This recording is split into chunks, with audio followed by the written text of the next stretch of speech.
Hello students, welcome back to your physics concept class, and you know it's Saturday today, so it's time for our objective question sessions, that is the session 16, and the topic of this particular session is the moment of inertia.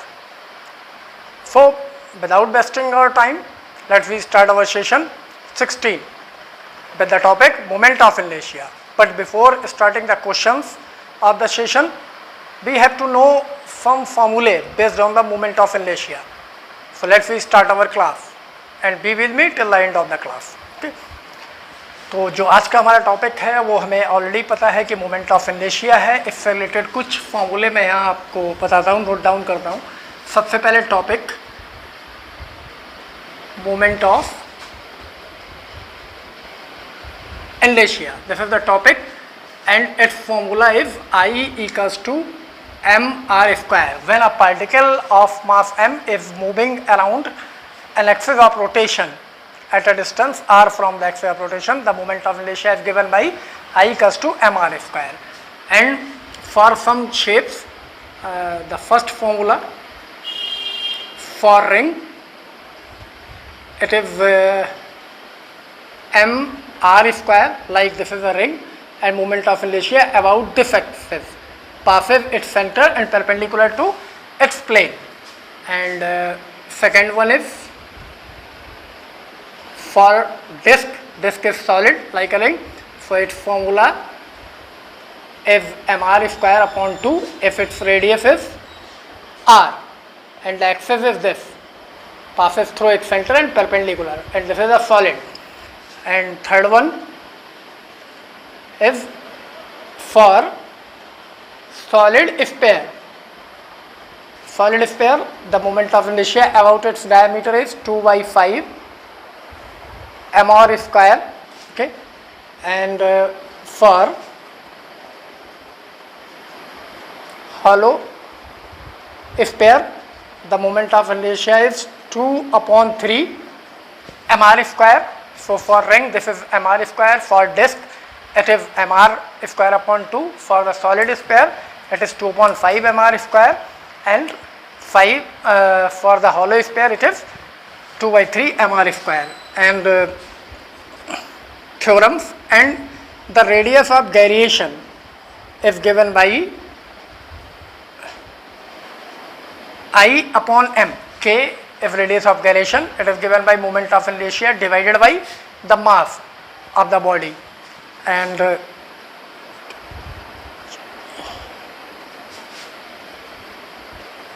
theorems of moment of inertia were two theorems in moment of inertia. The first one is perpendicular axis.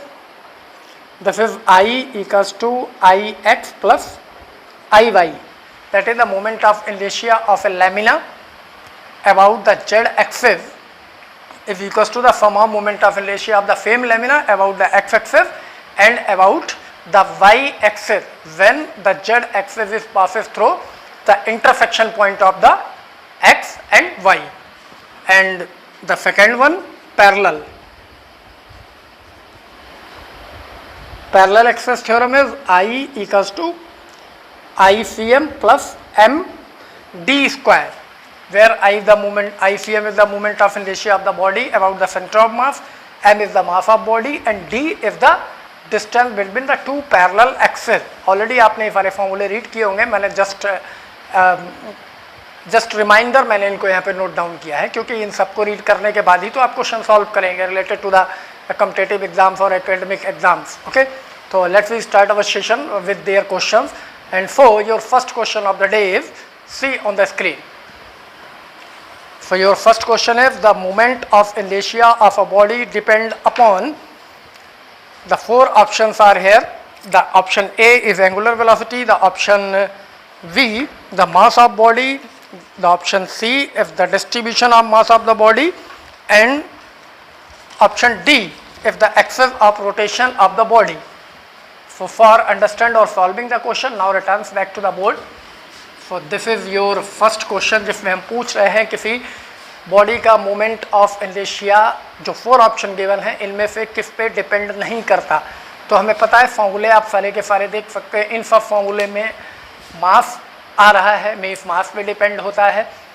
Axis of rotation पे depend ये already होता है। Distribution of mass पे भी depend होता है, क्योंकि आपने देखा रिंग का अलग है और डिस्क का अलग है, क्योंकि रिंग में सारा मास रिंग पे डिस्ट्रीब्यूट होता है और डिस्क में पूरे एरिया में डिस्ट्रीब्यूट होता है। तो इसका मतलब मास ऑफ डिस्ट्रीब्यूशन पे भी डिपेंड है। सिर्फ एक ही टर्म ऑप्शन में से बच रहा है जो कि फर्स्ट ऑप्शन आपका क्वेश्चन में गिवन था, it does not depend upon the angular velocity of the body, that is omega.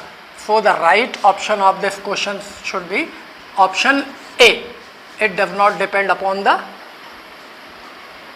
angular velocity. So this should be the right option. So once again we can see the options of this question on the screen. Okay. So now you can see on your screen in the 4 options, angular velocity of the body is the first option and this is your answer. Now for solving the next question, that is the question second. Okay, once again returns back to the board. So now for the second question, एक बार फिर से screen पर चलते हैं question जान लेने के लिए. Okay, so now you can see on your screen the question second. 4 point masses, each of the value m are placed at the corners of a square ABCD of side L. The moment of inertia of this system about an axis passes through A and parallel to BD is, 4 options are given in the question A, B, C and D. We can know the right option after solving this question, and for solving this question now returns back to the board. Okay, so this is your second question. Question क्या कह रहा है वो मैं आपको बता देता हूँ. एक डायग्राम यहाँ पर शो करते हैं. एक स्क्वायर पहले बना लेते हैं, ठीक है.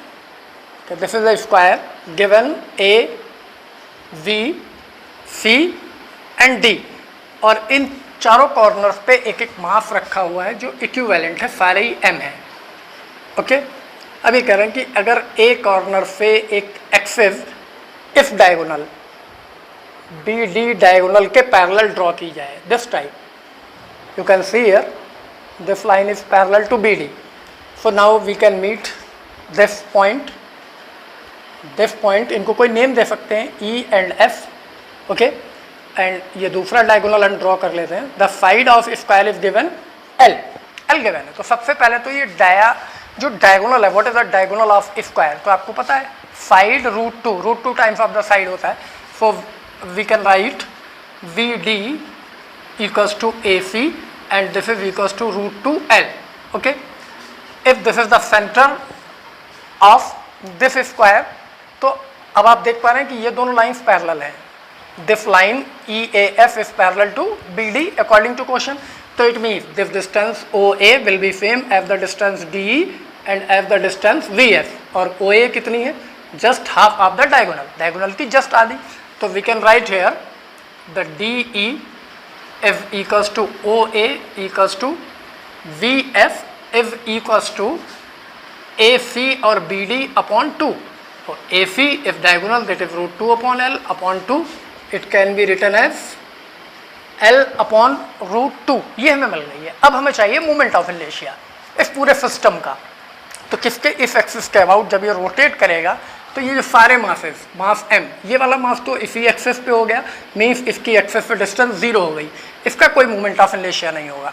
तो टोटल मोमेंट ऑफ इनर्शिया हम कैलकुलेट करेंगे, it should B I1 plus I2 plus I3 and I4. 4 masses are there and I1 is 0 because the first mass is on the axis of rotation. इसी पे है तो इसकी distance कितनी है? 0 हो गई. तो ड्यू टू द डिस्टेंस. और जो सेकंड वाला है ये एक्सिस ऑफ रोटेशन से कितनी डिस्टेंस पे? VF के इक्वल है, means it is m mass and the VF this value is L upon √2. और इसका जब हम स्क्वायर करेंगे तो L square upon 2 and I3 is this, ये टोटल AC के इक्वल है और AC is equals to √2L और BD. So this is m √2L means square करेंगे तो 2L square and the fourth one is this, ये फिर उतनी ही डिस्टेंस पे, that is m L square upon 2. तो this is ml square upon 2 plus 2ml square plus ml square upon 2.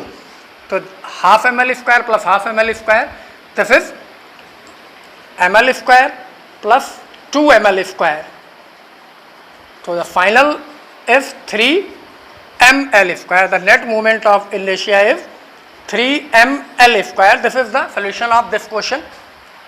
So you can note down this solution by pausing the screen, by playing the video again. But before note down the solution of this question, let me know what is the right option of the question, and for this once again see on your screen. So now you can see on your screen the question number second में जो options given हैं वो A, B, C and D, और इसमें से जो option B है आपका, ऑप्शन B जो गिवन है आपका, उसकी वैल्यू है 3 ml square. So the right option of the question should be option B. So now return back to the board. Okay, so it's right answer is option B is the correct value. अब चाहें तो आप इसको note down कर सकते हैं. Okay, screen को pause करके या वीडियो को दोबारा देख के, जैसे भी आप चाहते हैं. Now for our next question, that is question number 3. फिर से एक बार चलिए स्क्रीन देखते हैं. Okay, now you can see on your screen 3 rings, each of the masses m and radius r are arranged as shown in the figure. The moment of inertia of the system about by y dash will be. 4 options are here in the questions. 4 options are here in the questions. 3 mr square, 3 by 2 mr square, 5 mr square and D 7 by 2 mr square. For knowing the right option and solving the question, once again returns back to the board. Okay, तो जो question आपने अभी screen पे देखा, इस तरीके का एक डायग्राम बना हुआ है. दिस वन, ठीक है.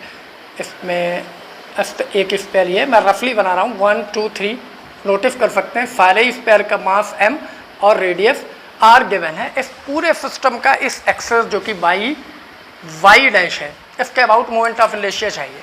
तो ये सारे के सारे क्या गिवन है?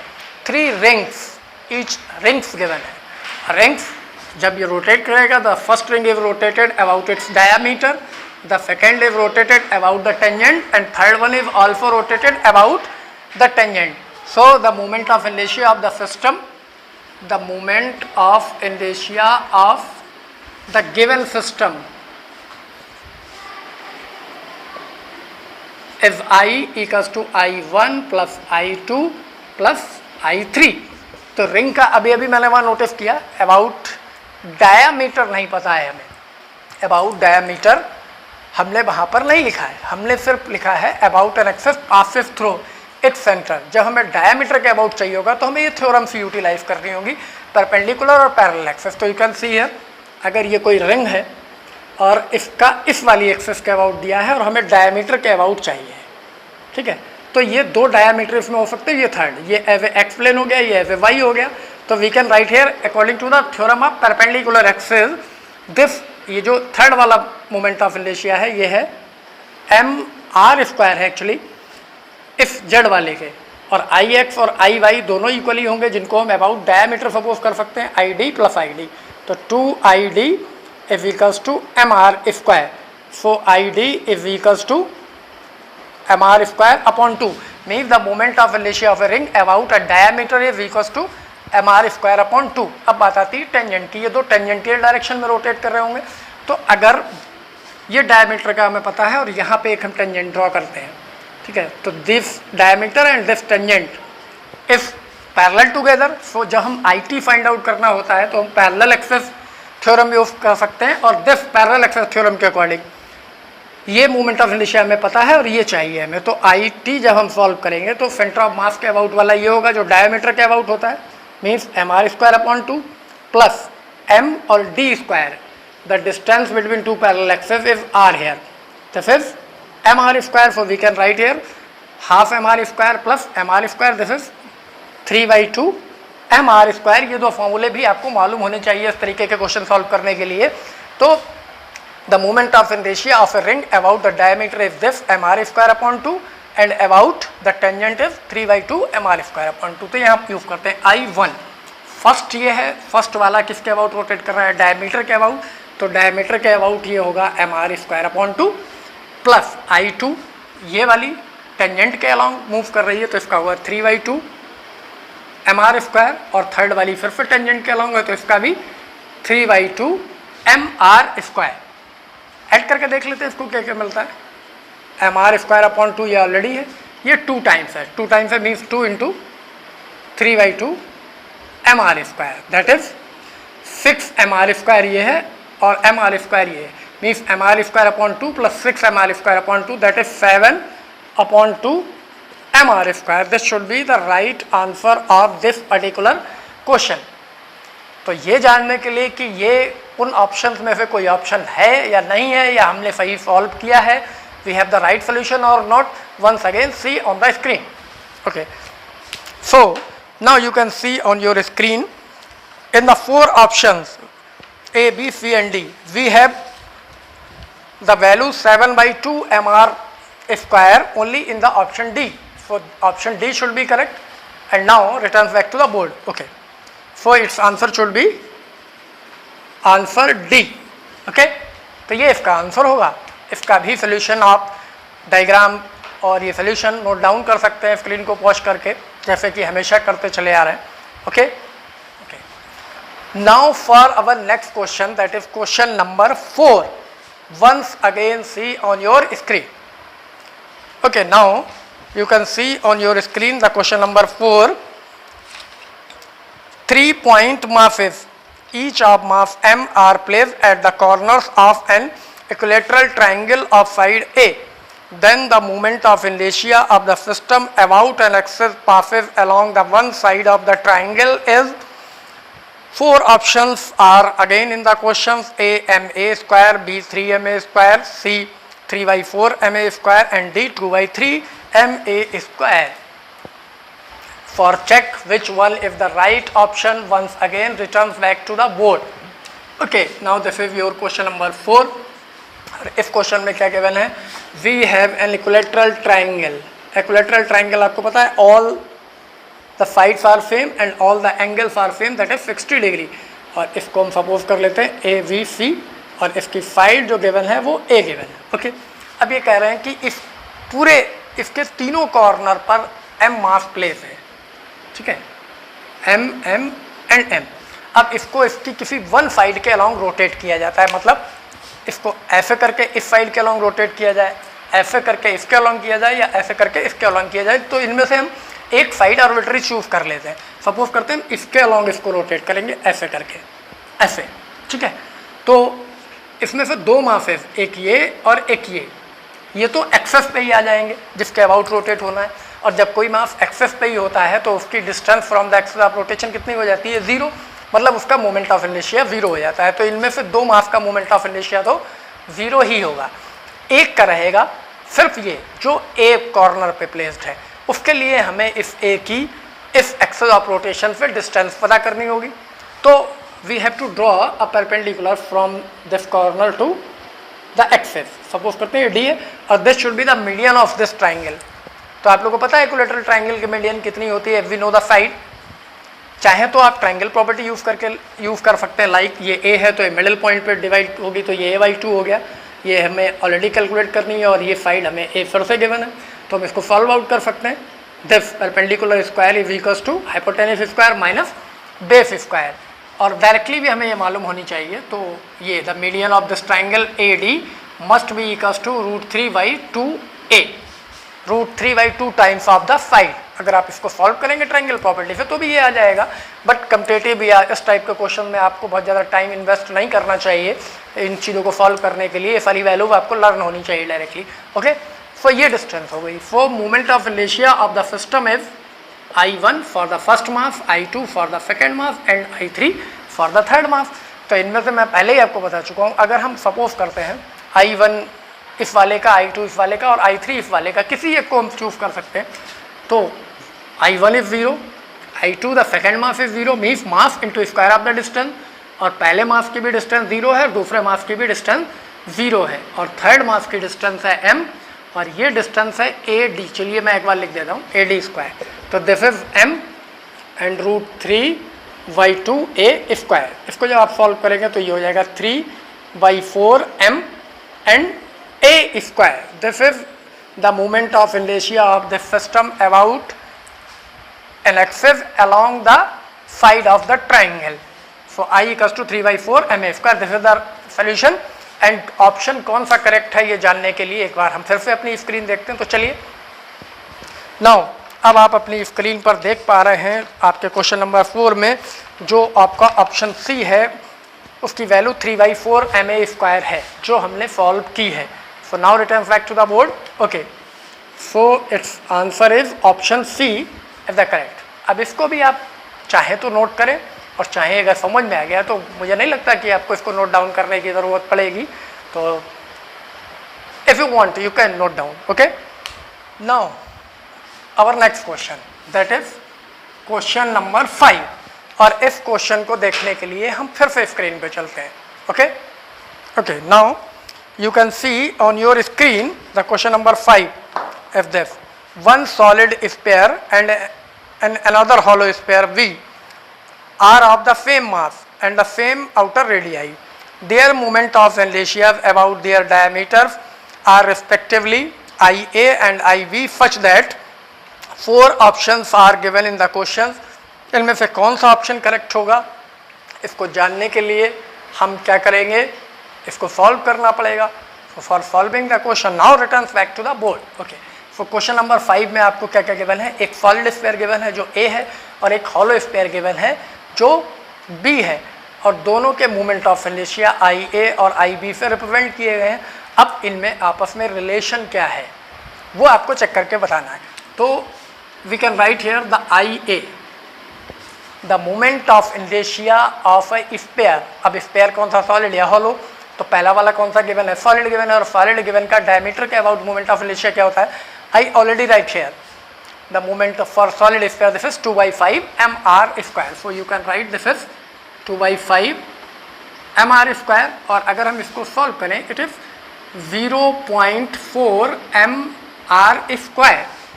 and the other one IV is given the moment of inertia for the hollow sphere and for hollow sphere the moment of inertia is this I equals to 2/3 mr²।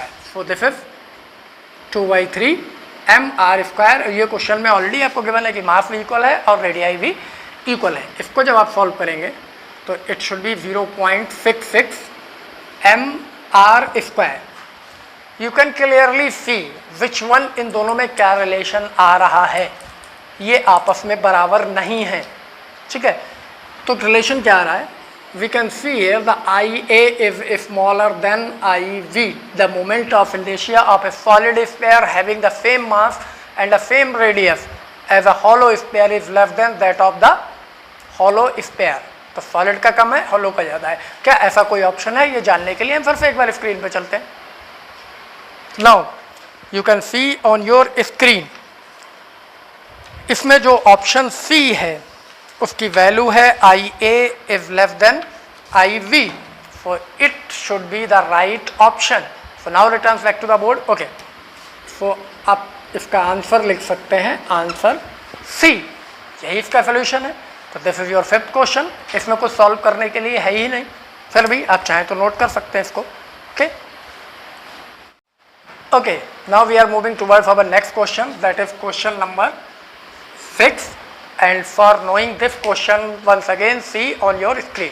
Okay, so now your question is 6 and this is a solid sphere of mass m and radius r having the moment of inertia about an axis passing through the center of mass as I if recast into a disk of thickness t whose moment of inertia about an axis passing through its edge if perpendicular to its plane remain I, then radius of the disk will be, then the radius of disk will be. Okay, so 4 options are in the questions A, B, C and D. 2r/√ 15, B r/√ 2 upon 15, C 4r upon √15 and D r/4। तो इनमें से कौन सा सही option है इसको जानने के लिए हमें क्वेश्चन को सॉल्व करना पड़ेगा। तो for solving the question now return back to the board. Okay, तो क्वेश्चन नंबर 5 में एक स्फीयर था जिसका मास कैपिटल M था, रेडियस कैपिटल R थी, उसको रिकॉस्ट किया गया है, मतलब उसके मटेरियल को मेल्ट करके दोबारा से एक डिस्क बनाई गई है। और उस डिस्क की रेडियस ऑफ गायरेशन आपको फाइंड आउट करके बतानी है कितनी होगी। लेकिन दोनों का मोमेंट ऑफ इनर्शिया गिवन है, इक्वल ही है। तो सबसे पहले जब हम स्फीयर की बात करते हैं तो आई, और सॉलिड ही गिवन है तो इट इज़ 2/5 mr² गिवन है। और जब हम डिस्क की बात करते हैं तो let the radius of disc, इससे कुछ चेंज सपोज कर लेते हैं क्योंकि जब स्फीयर से डिस्क बनाई है तो रेडियस में तो कुछ चेंज आ ही जाएगा। वो कितना होगा, डिस्क का होता है 3/2 about an edge perpendicular to, जैसे आपने देखा ना ये डिस्क का mr²/4 है। अभी मैं आपको चेक करके दिखाता हूँ।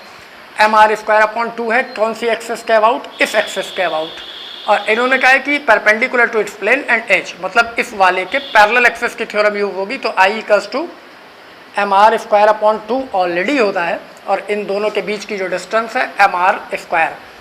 Okay, so this is 3/2 mr²। This is the moment of inertia of this disc about an edge and perpendicular to its plane.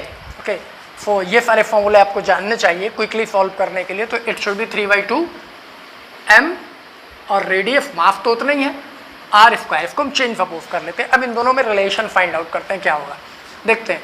Given I दोनों का सेम है, मीन्स I के इक्वली है, दैट इज 2/5 mr² = 3/2 m⁻r²। सो कुछ cancel हो रहा है, ms cancel out. ये फाइंड आउट करना है आपको r², r की वैल्यू। तो ये होगा 2/5 r², यहाँ ऑलरेडी है, इनटू 2/3, दिस इज 4/15 r²। और जब आप r सॉल्व करेंगे तो स्क्वायर रूट फाइंड आउट करेंगे, 4/15 r², it should B 2/√15 r। Okay, तो ये r की वैल्यू आ गई, मतलब डिस्क की रेडियस इतनी होनी चाहिए, मोमेंट ऑफ इनर्शिया उतना ही रखने के लिए जितना कि स्फीयर का था। तो इस तरीके का अगर कोई ऑप्शन गिवन है तो हमने सही सॉल्व किया है, और ऑप्शन नहीं है तो जाहिर है कुछ मिस्टेक है। तो let's we check, move towards our screen. Okay, now you can see on your screen we have the 4 options here, and in the 4 options the right option, the option A have the value 2r/√15. so this should be the right option. Now returns back to the board. okay, तो ये option कौन सा आया है, ये option आया है option A. so the answer of this question is A. option is correct. okay, once again you can note down the solution of this question if you want. okay, this was the last question of this particular session. I hope you enjoy the session and understand it properly. Now we will meet in our next session, that is at the next Saturday. Till then, enjoy. Goodbye.